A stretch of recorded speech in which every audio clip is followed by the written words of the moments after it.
ഈ പോലീസിനും കോടതിക്കും തീർപ്പ് കൽപ്പിക്കാൻ പറ്റാത്ത വിഷയങ്ങളിൽ താങ്കൾ എങ്ങനെയാണ് പരിഹാരം കാണുന്നത്? 6 മാസം കൊണ്ട് 80-ലധികം വിഷയങ്ങൾ ഇവിടെ ഞാൻ പരിഹരിച്ചിട്ടുണ്ട്. കൊച്ചി നഗരത്തിൽ മുസ്ലിം വിഭാഗത്തിൽപ്പെട്ട ആളുകൾക്ക് താമസിക്കാൻ അല്ലെങ്കിൽ വാടകയ്ക്ക് വീടുകൾ കിട്ടാറില്ല എന്നൊരു പരാതി ഉയർന്നു വരുന്നു. തുറന്നു പറയുന്നതിന് ഞാൻ പറയട്ടെ, ഞാനിത് ഒരു ആരോപണം വരാം. സാബു വർഗീസ് നിയമം കയ്യിലെടുക്കുകയാണ്.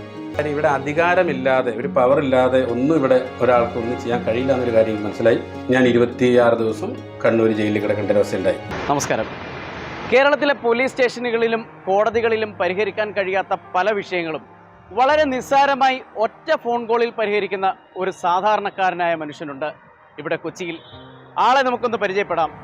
പരിചയപ്പെട്ട് കഴിയുമ്പോൾ നിങ്ങളുടെ പല വിഷയങ്ങൾക്കും പരിഹാരം കാണാൻ ഒരുപക്ഷെ നിങ്ങൾ ഇവിടെ എത്തും. നമുക്ക് അദ്ദേഹത്തിന്റെ ഓഫീസിലേക്ക് പോകാം.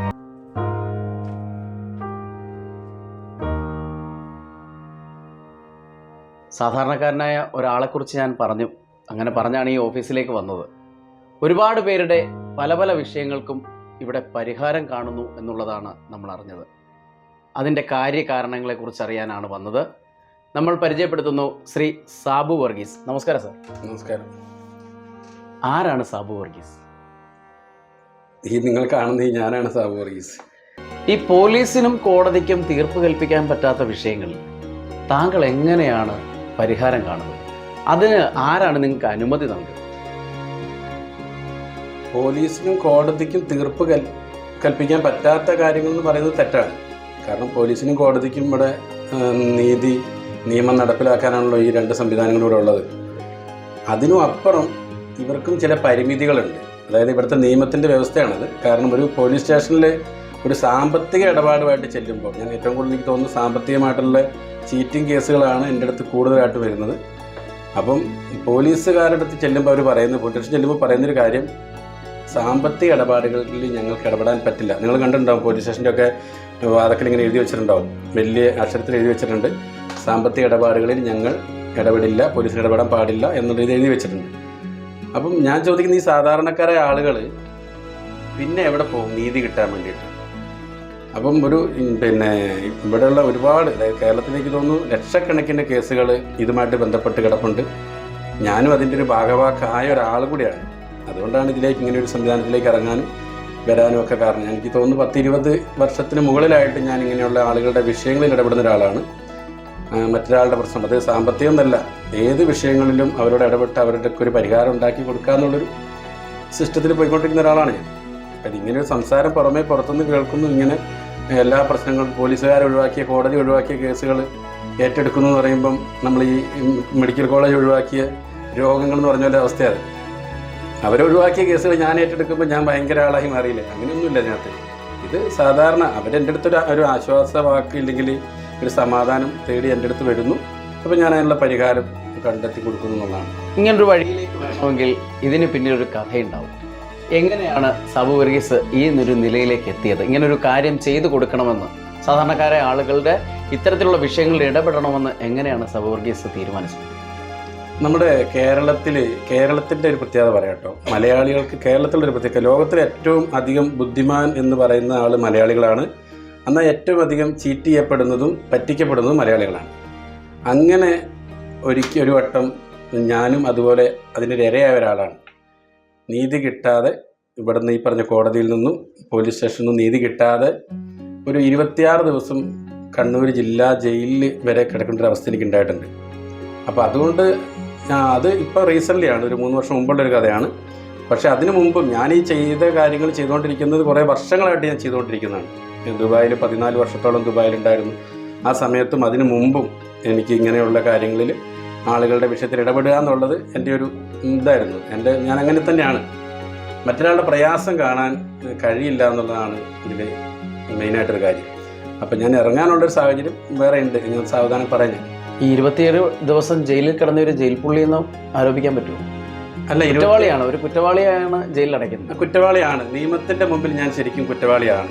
കാരണം എനിക്ക് പണം തരാനുള്ള ഒരാളുടെ, അതായത് നിയമപരമായിട്ട് അദ്ദേഹത്തിനെതിരെ ഞാൻ കണ്ണൂർ, ആളുടെ പേരടക്കം ഞാൻ പറയാം. കാരണം കണ്ണൂർ പഴയങ്ങാടി എന്ന് പറയുന്ന സ്ഥലത്ത് മുഹമ്മദ് അസ്ലം എന്ന് പറഞ്ഞ ആൾ എനിക്ക് 3.5 കോടി രൂപ ദുബായിൽ വെച്ചിട്ടുള്ളൊരു ബിസിനസ്സുമായിട്ട് ബന്ധപ്പെട്ട് തരേണ്ട ഭാഗമായിട്ട് ഉണ്ടായ ഒരു പണത്തിൻ്റെ ഇടപാടുമായിട്ട് ഞാൻ എല്ലാ അതായത് താമരശ്ശേരി കോടതി, പയ്യന്നൂർ, അങ്ങനെ എല്ലാ കോടതികളിലും ഇയാൾക്കെതിരെ ഞാൻ ചെക്ക് കേസ് കൊടുത്തിട്ടുണ്ട്. ആ ചെക്ക് കേസുകൾ നിലനിൽക്കുമ്പോഴും 2-3 വർഷമായിട്ട് ഇദ്ദേഹത്തെ പറ്റിച്ചുകൊണ്ടിരുന്നത് ഞാൻ ഇദ്ദേഹത്തെ പയ്യന്നൂർ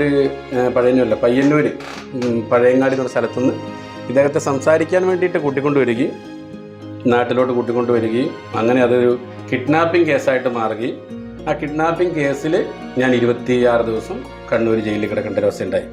നിങ്ങൾക്ക് നീതി തരേണ്ട പോലീസ് നീതി തരായിരുന്നു, നിങ്ങളത് ഇടപെട്ടപ്പോൾ നിങ്ങൾ കേസിൽ പ്രതിയായി. ഞാൻ കേസിൽ പ്രതിയായതിൻ്റെ കാരണം ഇവിടെ 2 സംവിധാനം. അതായത് ഈ പണമിടപാടിൻ്റെ കാര്യം ഞാൻ പറഞ്ഞല്ലോ. പണമിടപാടിൽ ഒരിക്കലും നമുക്ക് ആ വ്യക്തികൾക്ക് ഇടപെടാൻ പാടില്ല. അതായത് പണം കിട്ടാൻ വേണ്ടി നമുക്ക് പോലീസ് സ്റ്റേഷനെ സമീപിച്ചിട്ട് കേസ് അറ്റൻഡ് ചെയ്യാതിരിക്കാം പോലീസുകാർക്ക്, അവർക്കത് ചെയ്യാൻ പാടില്ല എന്ന് പറയുകയും ചെയ്യാം. പക്ഷെ നമ്മൾ സാധാരണക്കാരൻ ഇടപെട്ട് ഇവരോട് സംസാരിക്കുകയോ ഒരു അടിപിടിയാകുകയോ മാറുകയോ ചെയ്താൽ അത് ക്രിമിനൽ കേസാക്കി മാറ്റുകയും ഈ കിട്ടാനുള്ളവൻ ഉള്ളിലാകുകയും ചെയ്യുന്നൊരു സിസ്റ്റം ഉണ്ട് ഇവിടെ. എനിക്ക് ശരിക്കും അന്ന് ഒരു പോലീസ് കോൺസ്റ്റബിൾ വിചാരിച്ചാൽ എനിക്കന്ന് ജയിലിൽ കിടക്കാതെ എനിക്ക് തിരിച്ച് പുറത്തിറങ്ങി വരാമായിരുന്നു. കാരണം എനിക്ക് തരാനുണ്ടെന്നുള്ളത് അയാൾക്കും കിട്ടാനുണ്ടെന്ന് എനിക്കും ഈ കൂടെ നിന്ന പോലീസുകാർക്കും എല്ലാവർക്കും അറിയാം. ഒരു 8ഓളം വരുന്ന DYSPയിലെ CA റാങ്കിലുള്ള ആളുകൾ ഇരുന്നിട്ടാണ് എന്നെ ചോദ്യം ചെയ്യുന്നത്. എന്നെ തറയിലിരുത്തുകയും ഇവരെല്ലാം കസേരയിൽ ഇരുന്നിട്ട് എന്നെ ചോദ്യം ചെയ്യുകയാണ്. അപ്പോൾ എനിക്ക് പണം തരാനുള്ള ആൾ കസേരയിൽ ഇരിക്കുകയാണ്. അപ്പോൾ ആ ഒരു മാനസികാവസ്ഥ അത് വലിയൊരു അവസ്ഥയാണ് ശരിക്കും. എൻ്റെ പണവും പോയി, എൻ്റെ ബിസിനസ്, മറ്റുള്ള എല്ലാ കാര്യങ്ങളും പോയി. അപ്പോൾ അതോടെ മനസ്സിലായൊരു കാര്യം, ഇവിടെ അധികാരമില്ലാതെ, ഒരു പവറില്ലാതെ ഒന്നും ഇവിടെ ഒരാൾക്ക് ഒന്നും ചെയ്യാൻ കഴിയില്ല എന്നൊരു കാര്യം മനസ്സിലായി. ഇങ്ങനെ നീതി കിട്ടില്ല എന്നുള്ളൊരു കാര്യം മനസ്സിലായി. ഇപ്പോൾ റീസെൻ്റ്ലി ഉണ്ടായിരിക്കുന്നൊരു കാര്യം എന്ന് പറയുന്നത്, ഇത് ഈ പേപ്പർ കണ്ടില്ല, ഇത് ഞാൻ ഈ 2 മാസം മുമ്പ് കണ്ണൂർ പയ്യന്നൂർ കോടതിയിൽ നിന്നും ഇദ്ദേഹത്തിനെതിരെ ഞാൻ കൊടുത്ത കേസുകൾ മുഴുവൻ പിൻവലിപ്പിക്കുകയും അദ്ദേഹത്തെ കൊണ്ട് അദ്ദേഹം എനിക്കെതിരെ കൊടുത്ത കിഡ്നാപ്പിംഗ് കേസുണ്ട്, തട്ടിക്കൊണ്ടുപോയെന്നാണ് പോലീസിൻ്റെ ഭാഗത്തുള്ള കേസ്. അതിൻ്റെ സത്യം എന്താണെന്നുള്ള എനിക്കും അദ്ദേഹത്തിനൊക്കെ ആ പോലീസുകാർക്ക് എല്ലാവർക്കും അറിയാം.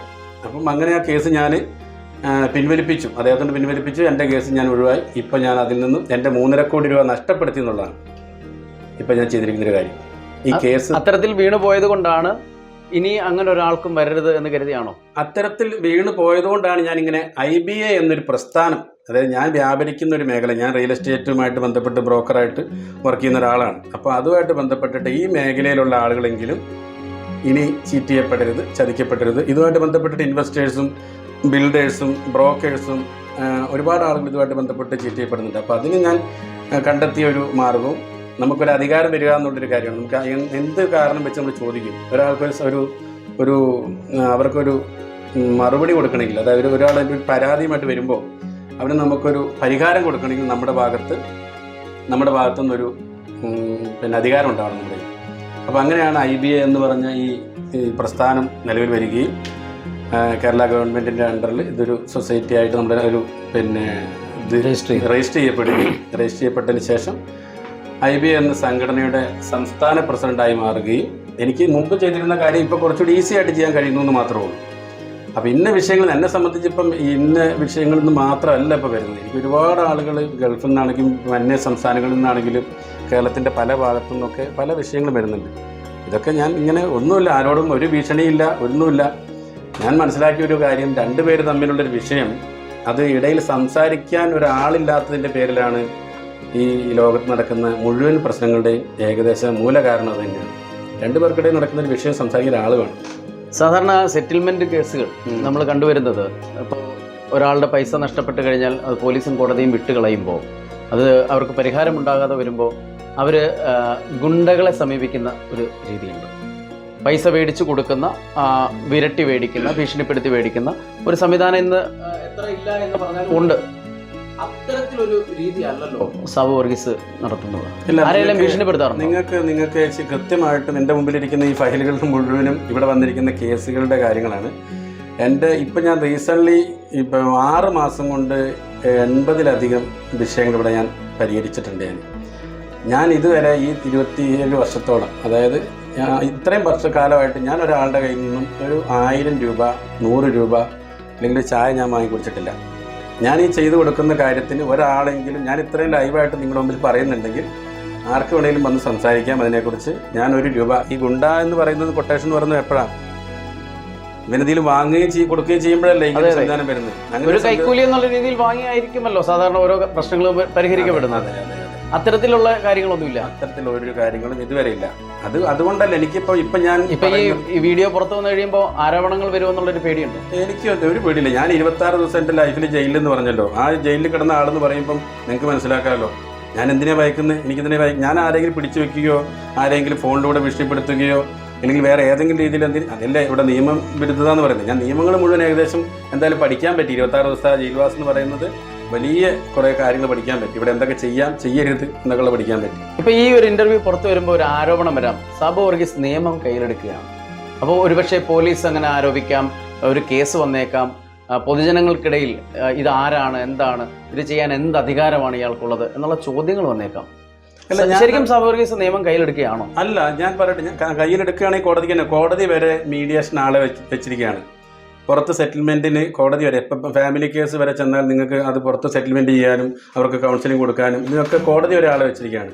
ഞാൻ അത്തരത്തിലൊരാൾ മാത്രമല്ലേ, ഞാൻ ഇവർക്ക് വേണ്ടി സംസാരിക്കാൻ ഒരാൾ മാത്രമല്ലേ ഞാൻ അവിടെ നിയമം കയ്യിലെടുക്കുന്നത്.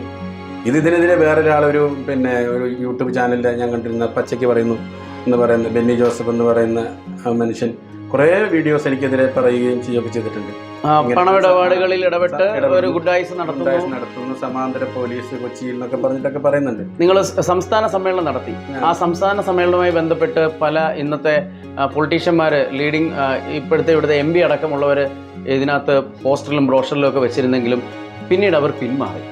ഇല്ല, എനിക്ക് ബഹുമാനപ്പെട്ട നമ്മുടെ മന്ത്രി, വ്യവസായ മന്ത്രി പി രാജീവ് പങ്കെടുത്തു, നമ്മുടെ MLA ഉമാ തോമസ് പങ്കെടുത്തു, IBയുടെ MP പങ്കെടുക്കാമെന്ന് പറഞ്ഞ് പുള്ളിക്ക് എന്തായാലും സാഹചര്യം എന്തോ തടസ്സം എന്തോ വന്നുകൊണ്ടാണ് പുള്ളി പങ്കെടുക്കാതിരുന്നത്. പക്ഷെ പുള്ളി എന്നെ വിളിച്ച് പറഞ്ഞു വരാൻ സാധിക്കാത്തതിലുള്ള ഖേദം അറിയിച്ചു.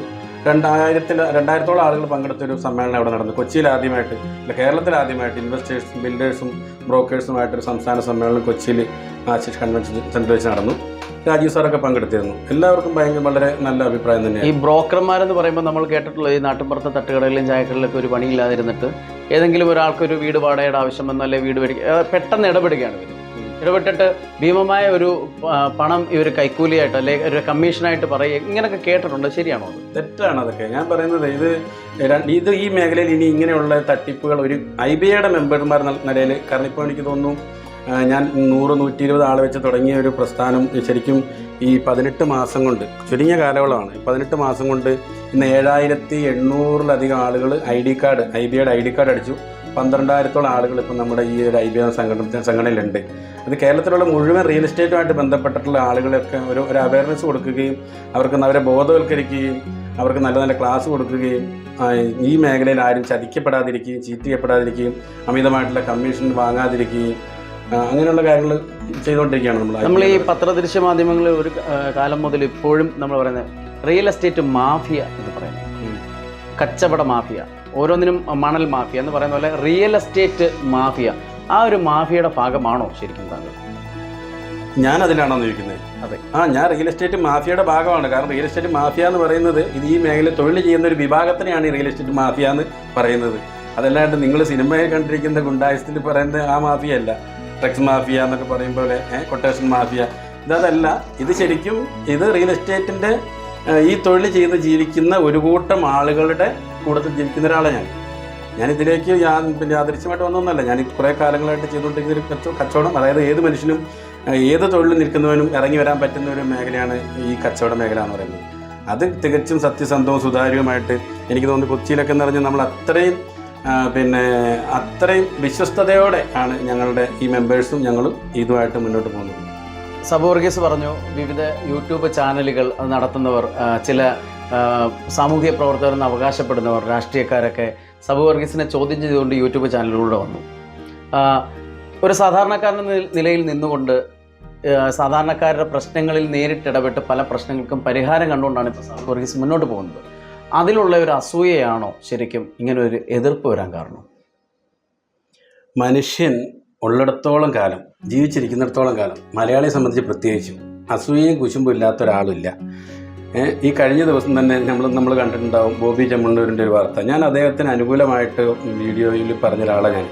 കാരണം ആയിരക്കണക്കിന് ആളുകൾ ഉണ്ടായാലും, പറഞ്ഞ പോലെ ഫിലിം സ്റ്റാറുകളും രാഷ്ട്രീയ നേതാക്കന്മാരും എല്ലാവരും ഉണ്ടായാലും ആ ഒരു സാഹചര്യത്തിലേക്ക് അയാൾ ഇറങ്ങി വന്ന ഒരു സിറ്റുവേഷൻ ഉണ്ടല്ലോ, അല്ലേ? കൃത്യമായിട്ടും അയാളുടെ സമയം ഉപയോഗപ്പെടുത്തി അത് അയാളുടെ ബിസിനസ്സിന് ഉപകാരപ്പെട്ടു, അയാൾക്ക് റീച്ച് കിട്ടി, അയാളുടെ ജ്വല്ലറികളിൽ തിരക്കായി, അതൊക്കെ അത് അയാളുടെ കഴിവാണ്.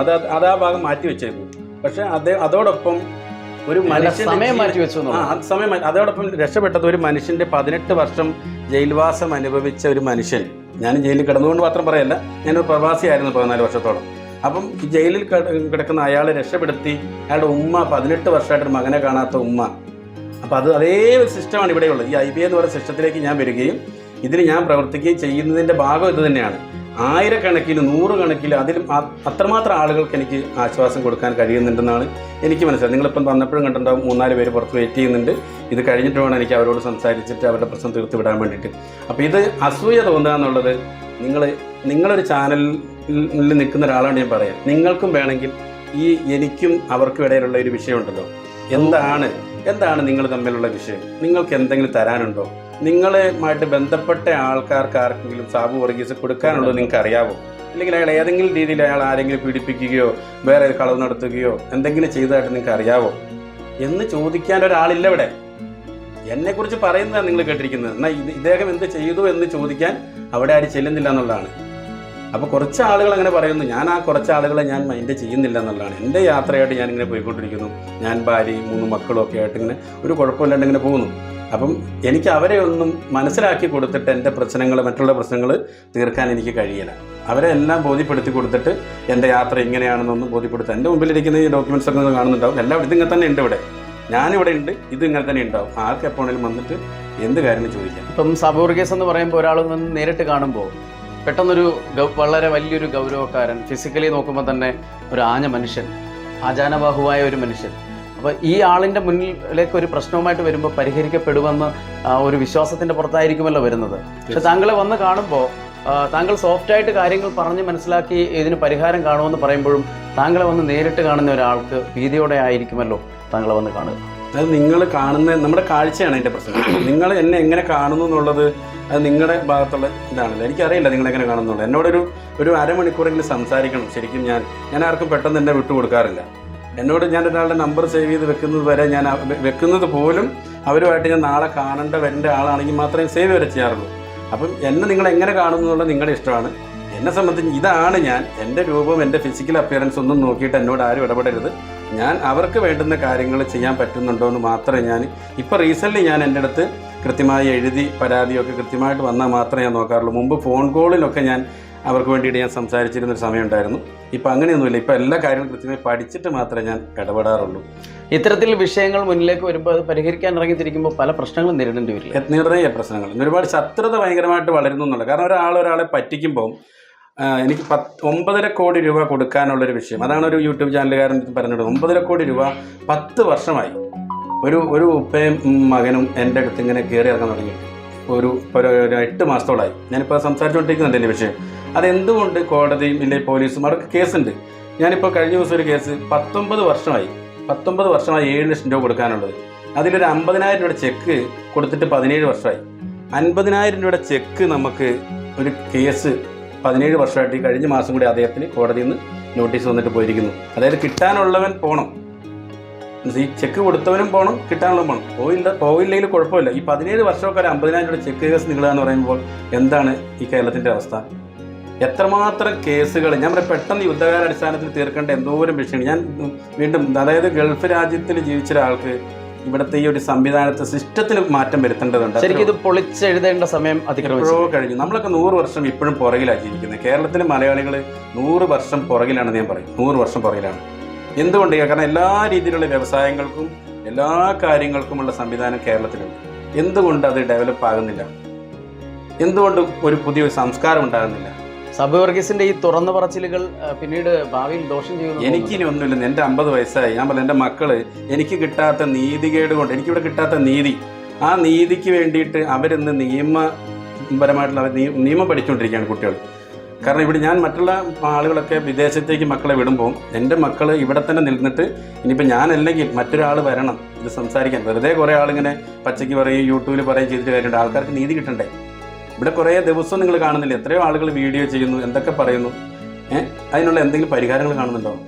ഞാനിവിടുത്തെ ഭരണ സംവിധാനങ്ങൾ മോശമാകുന്നോ ഇവിടെ സിസ്റ്റം മോശമാകുന്നൊന്നല്ല. പക്ഷെ നമുക്ക് കുറേ കൂടി മാറേണ്ടതുണ്ട്. നമ്മൾ ഡെവലപ്പ് ചെയ്യേണ്ടതെന്നാണ്. കാലം മാറുന്നതനുസരിച്ച് സിസ്റ്റം മാറും. ആ സിസ്റ്റം മാറാത്തതിന്റെ പ്രശ്നങ്ങളല്ലേ ഇപ്പോഴും തുടർന്നു വരുന്നത്? ഇപ്പോഴും ഞാനിപ്പം ഞാൻ കഴിഞ്ഞ ദിവസം നമ്മൾ പിന്നെ പാലിയേക്കര ടോള് ഒരു സമയത്ത് ആ പാലിയേക്കരയിലേക്ക് നമ്മൾ പോകുമ്പോൾ രണ്ട് സൈഡിലും ഈ ഇതിൻ്റെ നമ്മുടെ എന്തായാലും ഫാസ്ടാഗിൻ്റെ ആളുകൾ ഇരിപ്പുണ്ടായിരുന്നു, നമുക്ക് ആ പൈസ അടയ്ക്കാൻ വേണ്ടിയിട്ടുള്ള ആൾ.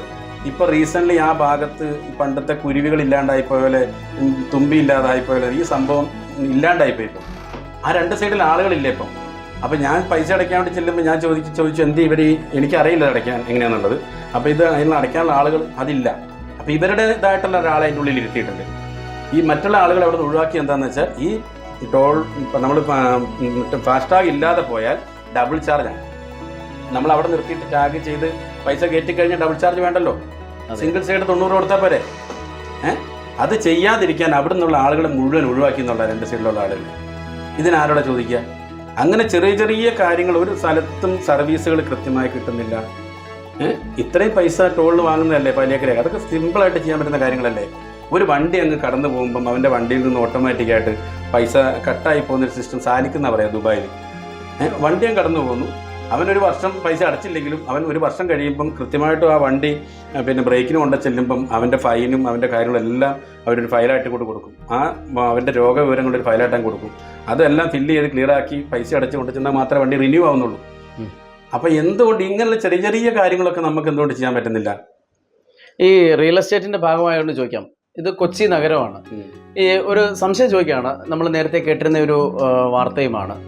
കൊച്ചി നഗരത്തിൽ മുസ്ലിം വിഭാഗത്തിൽപ്പെട്ട ആളുകൾക്ക് താമസിക്കാൻ അല്ലെങ്കിൽ വാടകയ്ക്ക് വീടുകൾ കിട്ടാറില്ല എന്നൊരു പരാതി ഉയർന്നു വരുന്നത് ശരിയാണോ? അത് എന്നെ ഒരു വിവാദത്തിലേക്ക് കൊണ്ടുപോകാൻ താല്പര്യമൊന്നുമില്ലല്ലോ അല്ലേ? തുറന്നു പറയുന്നതിന് ഞാൻ പറയട്ടെ, ഞാൻ ഇതിൻ്റെ വീഡിയോസ് ഏറ്റവും കൂടുതൽ ചെയ്ത ആളാണ്. ഞാൻ ഏറ്റവും കൂടുതൽ കൊച്ചിയിൽ ഏറ്റവും കൂടുതൽ മുസ്ലിംസിന് വാടക വീടുകളും എടുത്ത് വിലയ്ക്കും ഇല്ലെങ്കിലും വാടകയ്ക്കൊക്കെ എടുത്തു കൊടുത്ത ആൾ ഞാൻ തന്നെയാണ്. ഈ മുസ്ലിം വിഭാഗക്കാർ അത്രയ്ക്ക് പ്രശ്നക്കാരാണോ? ഒരിക്കലും അല്ല. ഞാൻ പറഞ്ഞില്ല, ഇപ്പം എല്ലാ വിഭാഗമുണ്ട്, അങ്ങനെ വിഭാഗം പറയില്ല. ഞാൻ ഈ IBA പറഞ്ഞൊരു കാര്യമുണ്ട്, ഞങ്ങൾക്ക് മതമില്ല, രാഷ്ട്രീയമില്ല. ഇത് രണ്ടും ഞങ്ങളുടെ ഈ സംഘടനയ്ക്കകത്ത് IBA എന്ന സംഘടനയിൽ ഒരു മെമ്പർമാർക്കും ഇല്ല. ഇത് ഈ കാലഘട്ടത്തിൽ കേരളത്തെ പോലത്തെ ഒരു സ്ഥലത്ത് വർഗീയത ഏറ്റവും വിളയുന്നൊരു സ്ഥലമാണ്. വെറുതെ വാരി ഇട്ട് കഴിഞ്ഞാൽ അത് വലിയ വിളവ് എടുക്കുന്ന സ്ഥലമാണ് കേരളം. അപ്പം ഞാൻ വർഗീയത പറയുന്നില്ല. ഇവിടെ എല്ലാ വിഭാഗത്തിലുള്ളതും, ഹിന്ദുസിലാണെങ്കിലും മുസ്ലിംസിലാണെങ്കിലും ക്രിസ്ത്യൻസിലൊക്കെ ഈ മോശക്കാരായ ആൾക്കാരുണ്ട് അല്ലേ? അതൊരു വിഭാഗത്തിനെ പിടിച്ചുകൊണ്ട് ഇവരിങ്ങനെ മുസ്ലിംസിന് ഫ്ലാറ്റ് ഇല്ല എന്നുള്ളത് എനിക്കറിയില്ല. ഞാൻ പറഞ്ഞു മുസ്ലിംസിന് ഫ്ലാറ്റ് ചെന്ന് ചോദിക്കുമ്പോൾ പറയും മുസ്ലിംസ് ആണോ, അയ്യോ നിങ്ങൾ വേറെ ആളുണ്ടോ. ഇപ്പം എനിക്കിന്ന് വൈകുന്നേരം ഇന്നിപ്പോൾ 5 മണിക്ക് ഒരു ഫ്ലാറ്റ് കാണിക്കുന്നുണ്ട്. അപ്പോൾ ആ ഓണർ പറയുന്നത് മുസ്ലിംസാണ് നിങ്ങൾ കൊണ്ടുവരുന്നത്. അത് എന്തുകൊണ്ടാണെന്നുള്ളത് ഞാൻ പറഞ്ഞു, ഈ ഇടുങ്ങിയ ചിന്തയാണ്, ഈ മനസ്സിൻ്റെ ഇടുങ്ങി. അതായത് ഇപ്പം കഴിഞ്ഞ ദിവസം പിന്നെ അബ്ദുൾ റഹീമിന് വേണ്ടിയിട്ട് ബോബി ചെമ്മണ്ണൂർ പിരിവിനെ ഇറങ്ങിയിട്ട് പറഞ്ഞപ്പോൾ ഉണ്ടായൊരു സംഭവം ഞാൻ ഓർക്കുക. കാരണം അത് ഇയാളും ബിസിനസ്സിന് വേണ്ടിയിട്ടാണ് ഇറങ്ങിയത്, റീച്ച് കൂട്ടാൻ വേണ്ടി ഇറങ്ങിയത്, മനസ്സിലായില്ലേ? മുസ്ലിം ആയതുകൊണ്ട് ആ സമുദായത്തിൻ്റെ ഒരു പിന്നെ അവരുടെ കച്ചവടം പിടിക്കാൻ. അപ്പം ഇത് ആളുകൾ സംസാരിക്കുന്ന സ്ഥിരമായിട്ട് ഞാൻ പറഞ്ഞില്ലേ, അത് നമുക്ക് മാറ്റാൻ പ്രയാസമാണ് ആളുകളിലേക്ക്. ഇത് ശരിക്കും ചെയ്യേണ്ടത് നമ്മുടെ മത നേതാക്കന്മാരും പിന്നെ രാഷ്ട്രീയക്കാരുമാണ് ഇതിനു വേണ്ടി പ്രയത്നിക്കേണ്ടത്. കേരളം പോലത്തെ ഒരു സ്ഥലത്തൊരിക്കലും വർഗീയത വിളയിക്കരുത്, എനിക്കത്രേ പറയാനുള്ളൂ. മുസ്ലിംസിന് പിന്നെ അങ്ങനെ എടുത്തെടുത്ത് പറയാൻ പാടില്ല. അതുകൊണ്ട് കാരണം ഒരു തീവ്രവാദം എന്ന് പറയുന്ന ഒരു സംഭവം എവിടെയോ ആരോ എന്തോ ചെയ്തു എന്ന് പറഞ്ഞിട്ട് നമ്മൾ അതിനെ ഇവിടെ ഭീകരവൽക്കരിക്കരുതെന്നാണ് എനിക്ക് പറയാനുള്ളത്. അത്തരത്തിൽ വീടുകൾ കിട്ടാതെ വരുന്ന പലർക്കും താങ്കൾ ഇടപെട്ട് വീടുകൾ എടുത്തു കൊടുക്കണം. അപ്പോൾ എതിർപ്പുകൾ വരാറുണ്ടോ? അല്ല, എതിർപ്പുകൾ വരുന്നത് പറഞ്ഞാൽ എടുത്തു കൊടുക്കുന്നതിൻ്റെ പേരിൽ എതിർപ്പുകൾ വരാറില്ല. കാരണം അവർ ചോദിക്കുന്നത്, അപ്പം ഞാൻ പറഞ്ഞില്ലേ 100% ആളുകളുണ്ട്. അത് ഈ പറഞ്ഞ പോലെ പിന്നെ ഈ കുട്ടികളൊക്കെ ഡ്രഗ്സും മറ്റുള്ള കാര്യങ്ങളൊക്കെ ആയിട്ട് വന്നിട്ട് ഉണ്ടാകുന്നൊരു ഇതാണ്. അത് ഇവരെല്ലാം കൊണ്ടുപോയിട്ട് ഇവരുടെ മേലെ കൊണ്ട് അടിച്ചേൽപ്പിക്കുന്നുള്ളൂ. ഈ ഒരു വിഭാഗത്തിൻ്റെ മുകളിലോട്ട് അത് മാറ്റിയെടുക്കാൻ IBA എന്താ ചെയ്യും? അത് മാറ്റിയെടുക്കാനുള്ള ശ്രമമാണ് ഇപ്പോൾ നടന്നുകൊണ്ടിരിക്കുന്നത്. ഇവിടെ കേരളത്തിൽ ഇനി വർഗീയത സംസാരിക്കാത്ത രീതിയിൽ റിയൽ എസ്റ്റേറ്റ് മേഖല എന്ന് പറഞ്ഞാൽ അറിയാലോ, ഈ ബ്രോക്കർമാരെന്ന് പറഞ്ഞാൽ അവർക്ക് എല്ലാത്തിനുമുള്ള ധൈര്യവും തൻ്റെ ഒക്കെ ഉള്ള ഒരു വിഭാഗം ആളുകളാണ്. ലക്ഷക്കണക്കിന് ആളുകൾ ഈ തൊഴിലുമായിട്ട് പോയിക്കൊണ്ടിരിക്കുന്നുണ്ട്. ഞാൻ നിങ്ങൾക്ക് നോക്കിയറിയാം 42 വാട്സപ്പ് ഗ്രൂപ്പുകൾ എൻ്റെ ഇതിലുണ്ട്, IBA മാത്രമായിട്ട്. ഈ ഒരു ഗ്രൂപ്പിലും അനാവശ്യമായിട്ടുള്ളൊരു പോസ്റ്റ് വരികയോ ഒന്നുമില്ല. അവർക്കൊക്കെ കൃത്യമായിട്ടും IBAയുടെ ആളുകൾ ഇങ്ങനെ ആയിരിക്കണം എന്ന് പറഞ്ഞുകൊണ്ട് തന്നെയാണ് നമ്മൾ ഓരോ കാര്യങ്ങൾ ചെയ്യുന്നത്. ഇതുവരെ ആരിൽ നിന്നും നമുക്ക് എന്തെല്ലാം കാര്യങ്ങൾ നമ്മൾ വീട് വെച്ചു കൊടുക്കുന്നു, ഒരുപാട് പിന്നെ ചാരിറ്റി പ്രവർത്തനങ്ങൾ. ഈ റിയൽ എസ്റ്റേറ്റ് മേഖലയിൽ ഒന്ന് കടന്ന് ചോദിക്കുകയാണ്, റിയൽ എസ്റ്റേറ്റ് മേഖലയിൽ നിൽക്കുന്ന എല്ലാവരും സമ്പന്നരൊന്നുമല്ല, വളരെ സാധാരണക്കാരായ ആളുകളാണ്. ഇപ്പോൾ ഈ പെരുന്നാൾ വന്നപ്പോഴൊക്കെ കിറ്റുകളൊക്കെ കൊടുത്ത് IBA ഒരുപാട് പേരെ സഹായിച്ചിട്ടുണ്ട്. അത്തരത്തിൽ സാധാരണക്കാരായി നിൽക്കുന്ന ബ്രോക്കർമാരെ എങ്ങനെയാണ് താങ്കളുടെ നേതൃത്വത്തിൽ സഹായിക്കാൻ ശ്രമിക്കുന്നത്? ഇപ്പോഴും അതൊക്കെ ഞാൻ എല്ലാ ഈ ആളുകൾക്കൊരു ധാരണയുണ്ട്. റംസാൻ, അതായത് നോമ്പ് കാലത്തെ ചാരിറ്റി ചെയ്യാൻ പാടുള്ളൂ, ക്രിസ്മസ്, വിഷു, ഓണം, ഇങ്ങനെയുള്ള വിശേഷ ഈസ്റ്റർ, പെസഹ, ഇങ്ങനെ വിശേഷ ദിവസങ്ങൾ മാത്രമേ ഈ സക്കാത്ത് ചെയ്യാൻ പാടുള്ളൂ എന്ന് ചിന്തിക്കുന്ന ആളുകൾക്കിടയിലേക്കാണ് ഞാൻ പോകുന്നത്. നിങ്ങൾ നോക്കിയാൽ എൻ്റെ ഓഫീസിൻ്റെ താഴെ ഇപ്പോഴും ഒരു 10-50 കിറ്റിരിപ്പുണ്ടാവും. ഞാൻ പറഞ്ഞ് നോമ്പ് കഴിഞ്ഞാലും റംസാൻ മാസം കഴിഞ്ഞാലും ഈ പട്ടിണി പാവങ്ങൾ അവിടെ തന്നെയുണ്ട്. ഞാൻ ദുബായിൽ നിന്നൊക്കെ പറഞ്ഞൊരു കാര്യം, ഇവർ ഈ സക്കാത്തിൻ്റെ കാലത്ത് മാത്രം ബിരിയാണി ഇങ്ങനെ കൊണ്ട് കൊടുക്കും. ഈ ഒരു മാസം മാത്രം ഒരു ബിരിയാണി തിന്നു കഴിഞ്ഞാൽ അടുത്ത 6 മാസത്തേക്കും 3 മാസത്തേക്കൊക്കെ ഇവരെന്താ ഈ കുറേ ദിവസങ്ങൾ ജീവിച്ചിരിക്കാൻ ഒട്ടകമൊന്നുമല്ലല്ലോ, ശേഖരിച്ച് വെക്കാൻ വേണ്ടിയിട്ട്. ഈ ഭക്ഷണം ശേഖരിച്ച് വെക്കാൻ പറ്റുന്ന സാധനമല്ലല്ലോ വായിക്കാത്ത. ഇത് കഴിഞ്ഞാൽ ഇവന് ദാരിദ്ര്യമുണ്ട്, ഇവന് പട്ടിണിയുണ്ട്. ഇന്നും ഇവിടെ വന്നിട്ട് ആളുകൾ കിറ്റ് വാങ്ങിയിട്ട് പോകുന്നുണ്ട് എൻ്റെ അടുത്ത്. ഞാനതൊന്നും ഇങ്ങനെ കൊടുക്കാൻ വെച്ചതല്ല, പക്ഷേ ഞാനിത് എല്ലാവരും പറയുന്ന ഒരു കാര്യം, അത് നമ്മുടെ എൻ്റെ IBA മെമ്പർമാർക്ക് കൃത്യമായിട്ട് മനസ്സിലായി. നിങ്ങൾ പിന്നെ നോമ്പ് മാസത്തിൽ മാത്രമല്ല ഇത് ചെയ്യേണ്ടത്, ഇത് സ്ഥിരമായിട്ട് പോകേണ്ട ഒരു കാര്യമാണ്. ഞാൻ ഭക്ഷണം കഴിക്കുന്നുണ്ടെങ്കിൽ എൻ്റെ അടുത്തുള്ള അയലോക്കംകാരനും ഭക്ഷണം കഴിച്ചോ എന്ന് ചിന്തിക്കേണ്ട ഒരു ചുമതല IBA മെമ്പർമാർക്കുണ്ട്. നമ്മുടെ പ്രിയപ്പെട്ട സംസ്ഥാന പ്രസിഡൻ്റായിരിക്കുന്ന അജാസ് ഈ പ്രാവശ്യത്തെ അയാളുടെ സക്കാത്തിൻ്റെ പണം മുഴുവനും നമ്മുടെ ഇതിനു വേണ്ടിയിട്ട് തന്നെന്നുള്ളതാണ്. നിങ്ങൾ എങ്ങനെയാണ് ഇതിൻ്റെ ഫണ്ട് കൃത്യമായ അത് ഫണ്ട് കണ്ടെത്തുന്നില്ല. അത് ഞാൻ പറഞ്ഞ ആർക്കിൽ എന്തെങ്കിലും ചെയ്യാൻ തോന്നുന്നുണ്ടെങ്കിൽ നമ്മുടെ IBA ആയിട്ട് ബന്ധപ്പെട്ട് നടക്കുന്ന കച്ചവടങ്ങളിൽ നിന്നും കിട്ടുന്ന ഒരു വിഹിതം, ഇത്ര ശതമാനം എന്നില്ല, ഒരു വിഹിതം നമ്മുടെ IBAയുടെ അക്കൗണ്ടിൽ തന്നെ തരാനാണ് പറഞ്ഞിരിക്കുന്നത്. IBAയുടെ ആക്സിസ് ബാങ്കിൻ്റെ അക്കൗണ്ടുണ്ട്, ആ അക്കൗണ്ടിലേക്ക് വരുന്ന പണം മാത്രമേ നമ്മൾ കൃത്യമായിട്ട് ഇതെടുത്ത് ഉപയോഗിക്കുന്നുള്ളൂ. ഒരു പണവും പേഴ്സണലായിട്ട് ആരുടെയും അക്കൗണ്ടിൽ വാങ്ങുന്നില്ല. നിരവധി പ്രശ്നങ്ങളുമായിട്ടാണ് സാധാരണക്കാർ കടന്നു വരുന്നത്. അവർക്ക് എങ്ങനെയൊക്കെയുള്ള സഹായമാണ് സഹോദരിസ് ചെയ്യുക? ഒരിക്കലും ആർക്കും സാമ്പത്തിക സഹായം ചെയ്യാനോ അവരെ ചാരിറ്റി ചെയ്ത് അവരുടെ ജീവിത നിലവാരം ഉയർത്താൻ ഒന്നും എനിക്കിപ്പോൾ കഴിയില്ല. കാരണം ഞാൻ സഹായിക്കാൻ ഉദ്ദേശിക്കുന്ന ചെയ്തുകൊണ്ടിരിക്കുന്ന ചില കാര്യങ്ങൾ എന്ന് പറയുന്നത്, പലരാലും പല വിധത്തിലും ഒരു 1000 രൂപ മുതൽ കോടിക്കണക്കിന് രൂപ വരെ കിട്ടാനുള്ള ആളുകളുണ്ട്. അവർക്കിടയിൽ നിന്ന് സംസാരിച്ചിട്ട് അത് വാങ്ങിക്കൊടുക്കാൻ ഇല്ലാത്ത ആളുകൾ. ചിലപ്പോൾ അവർക്ക് അവരുടെ ചേട്ടനായിരിക്കാം, അമ്മയായിരിക്കാം, അപ്പനായിരിക്കാം, ആരെങ്കിലും ഒരാൾ ഇടപെട്ടാൽ മതി. ശരിക്കും ഫാമിലിക്കുള്ളിൽ തന്നെ കൊടുക്കേണ്ട ഓരോ കാര്യങ്ങളുണ്ടാവും, ഇല്ല പുറത്തുനിന്നുള്ളതാണ്. അതാണ് ഇപ്പോൾ ഞാൻ കൂടുതലായിട്ട് ചെയ്തുകൊണ്ടിരിക്കുന്ന ഒരു കാര്യം. പിന്നെ ഈ പറഞ്ഞ പോലെ ഞങ്ങളിൽ നിന്നും പറഞ്ഞല്ലോ, കച്ചവടം നടക്കുന്നതിൽ മൂലമായിട്ട് കിട്ടുന്ന പണത്തിൻ്റെ ഒരു ഓഹരിയിൽ നിന്നും ആർക്കെങ്കിലും നമ്മുടെ കൂട്ടത്തിലുള്ള ഈ റിയൽ എസ്റ്റേറ്റുമായിട്ട് ബന്ധപ്പെട്ട്, നിങ്ങൾ പറഞ്ഞ ആളുകൾ മുഴുവൻ ധനവാന്മാരല്ല. ഇതിൽ 10% മാത്രമേ ശരിക്കും പ്രോപ്പറായിട്ട് റിയൽ എസ്റ്റേറ്റ് ചെയ്തിട്ട് ബിസിനസ് ചെയ്യുന്ന ആളുകളുള്ളൂ. ബാക്കി 90% ആളുകളും സാധാരണ ആളുകളാണ്, സാധാരണക്കാരാണ്. സൈക്കിളിൽ പോകുന്ന, അല്ലെങ്കിൽ സ്കൂട്ടറിൽ പോകുന്ന അങ്ങനെയുള്ള ആളുകളാണ് കൂടുതൽ. അവരെ ഉദ്ദേശിച്ചിട്ടാണ്, അവരിലെ കുറച്ചുകൂടി അറിവ് കൊടുക്കുകയും കച്ചവടത്തിലേക്ക് കൂടുതൽ ഇറക്കുകയും.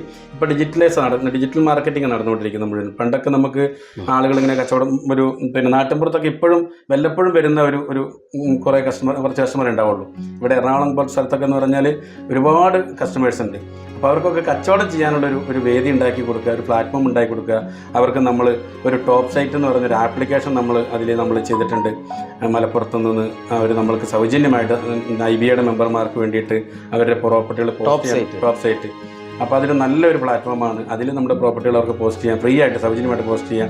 അങ്ങനെ കച്ചവടങ്ങൾ ചെയ്യാനുള്ള കാര്യങ്ങളാണ് കൂടുതലായിട്ടും ചെയ്തു കൊടുക്കാനായിട്ട് ഉദ്ദേശിച്ചിരിക്കുന്നത്. ഈ സാമ്പത്തികമായ പ്രശ്നങ്ങളിലൊക്കെ ഇടനില നിന്ന് അതിൽ നിന്ന് സാമ്പത്തികം ഉണ്ടാക്കുന്ന ധാരാളം ആളുകൾ സിറ്റിയിലുണ്ട്, എല്ലാ പ്രദേശങ്ങളിലും ഉണ്ട്. സബോർഗീസ് ഇങ്ങനെ സൗജന്യമായ കാര്യങ്ങൾ ചെയ്തു കൊടുക്കുമ്പോൾ, പ്രശ്നങ്ങൾ പരിഹരിക്കുമ്പോൾ അവരുടെ ഒരു വരുമാനം നിലച്ചു പോവുകയാണ്. അത്തരമുള്ള ആളുകളിൽ നിന്ന് ഭീഷണി വല്ലതും നേരിട്ടിട്ടുണ്ടോ? അത്തരം ആളുകൾ ഭീഷണിപ്പെടുത്തുമെന്ന് കരുതുന്നുണ്ടോ?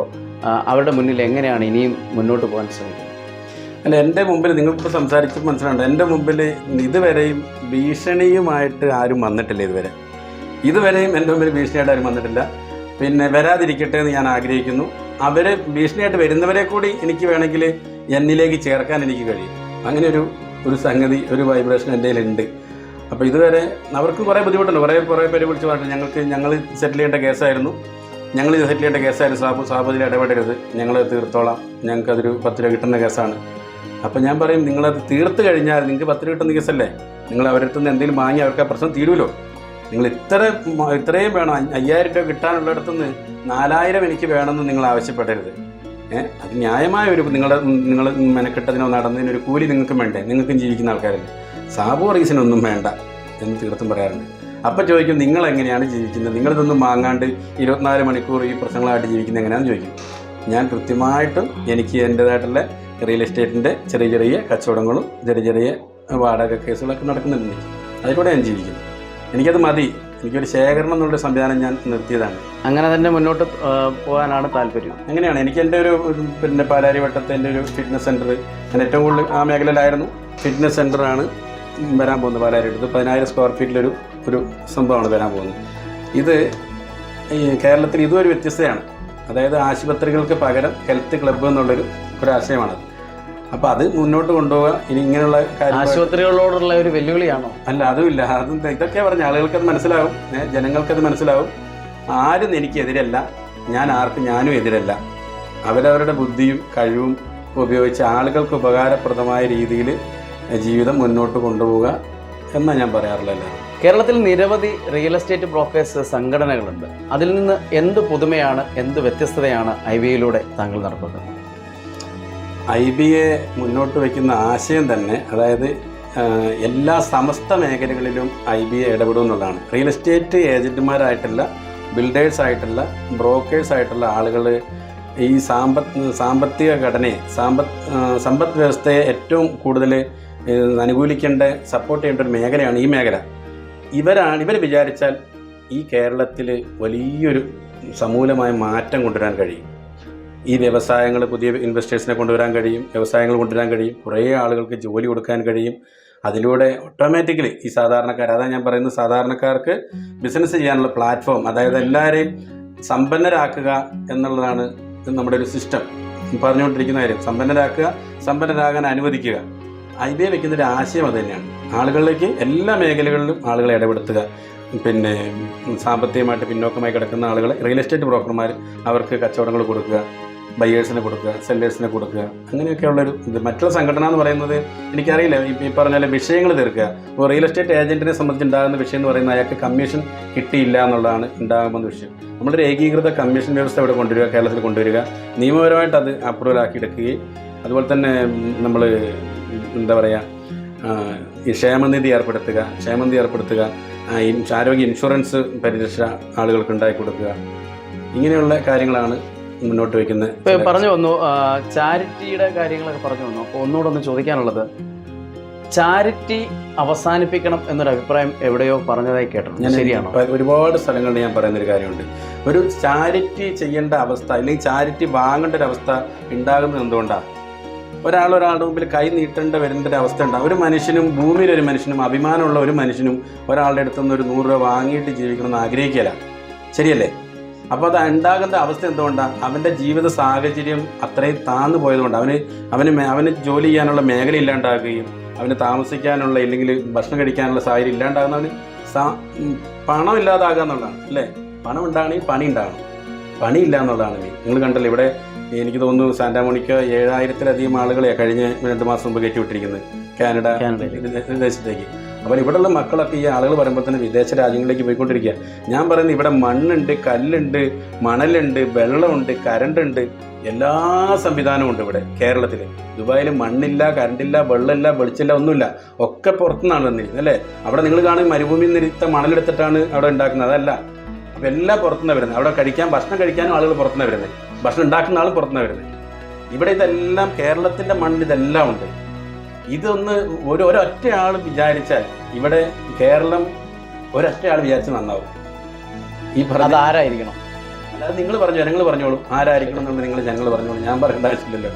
അപ്പോൾ അതുകൊണ്ട് എനിക്ക് പ്രത്യേകിച്ച് നിങ്ങൾ എങ്ങനെ സംസാരിച്ചു വന്നാലും എനിക്ക് ഇതുവരെ ഒരു രാഷ്ട്രീയത്തിൽ ഞാനില്ല. അപ്പം IBA ഒരു രാഷ്ട്രീയ കക്ഷിയായിട്ട് മാറുമോ? കാരണം 17 മാസം കൊണ്ട് 7000-ഓളം അംഗങ്ങളെ ചേർത്ത് ഒരു ശക്തമായ ഒരു സംഘടന ഉണ്ടാക്കിയ ആളാണ് സാബു. അങ്ങനെയെങ്കിൽ ഇതൊരു രാഷ്ട്രീയ പാർട്ടിയിലേക്ക് അല്ല, ഇതൊന്നും സാബു വർഗീസ് എന്ന് പറഞ്ഞ വ്യക്തി തീരുമാനിക്കേണ്ട കാര്യമല്ല. ഇത് കാലാകാലം എൻ്റെ കയ്യിലിരിക്കുന്ന ചെങ്കോലുമല്ല. ഒരു സംസ്ഥാന പ്രസിഡന്റ് എന്ന് പറഞ്ഞത് കാലങ്ങൾ മാറിക്കൊണ്ടിരിക്കും. ഇനി ഇത് മുന്നോട്ട് ജനങ്ങളാണ് കൊണ്ടുപോകേണ്ടത്, ഈ ഇരിക്കുന്ന ഐബിയുടെ അംഗങ്ങളാണ് കൊണ്ടുപോകേണ്ടത്. അപ്പോൾ അവരായിട്ട് ആലോചിച്ചിട്ട് ഭാവിയിലേക്ക് എന്താ, നാളെ എന്താണെന്നുള്ള കാര്യത്തെക്കുറിച്ച് എനിക്ക് ഈ നിമിഷത്തെക്കുറിച്ച് മാത്രമേ എനിക്ക് പറയാൻ കഴിയൂ, എനിക്കതേ അറിയത്തുള്ളൂ. സാബു വർഗീസിനെ കുറിച്ചും ഐബിയെക്കുറിച്ചും ആദ്യം നമുക്ക് കിട്ടിയ വിവരങ്ങൾ ശരിക്കും തെറ്റായിരുന്നു എന്നാണ് ഇവിടെ നിന്ന് സംസാരിച്ചപ്പോൾ മനസ്സിലായത്. കാരണം സാബു വർഗീസിനെ കുറിച്ചും ഐബിയെക്കുറിച്ചും തുടക്കത്തിൽ അറിഞ്ഞത് വളരെ തെറ്റായ വിവരങ്ങളായിരുന്നുവെന്ന് ഇദ്ദേഹത്തോടൊപ്പം അല്പസമയം സംസാരിച്ചപ്പോൾ മനസ്സിലായി. വിവിധ ഓൺലൈൻ ചാനലുകളിലൂടെ ഇദ്ദേഹത്തിനെതിരെ വന്ന വാർത്തകൾ, ആരോപണങ്ങൾ തികച്ചും തെറ്റാണെന്നും ബോധ്യമായി. സത്യം എന്താണെന്ന് അദ്ദേഹത്തിൻ്റെ വാക്കുകളിൽ നിന്ന് പൊതുജനങ്ങൾക്ക് മനസ്സിലായിട്ടുണ്ട്. സാധാരണക്കാരിൽ സാധാരണക്കാരായ ആളുകൾക്ക് സഹായം എത്തിക്കുന്ന, ലാഭേച്ഛയില്ലാതെ സഹായം ചെയ്തു കൊടുക്കുന്ന 24 മണിക്കൂറും അദ്ദേഹം അതിനുവേണ്ടി ശ്രമിച്ചുകൊണ്ടിരിക്കുന്ന ഒരു മനുഷ്യനാണ്. അദ്ദേഹത്തിന് എല്ലാവിധ ഭാവങ്ങളും തരുന്നു. നന്ദി.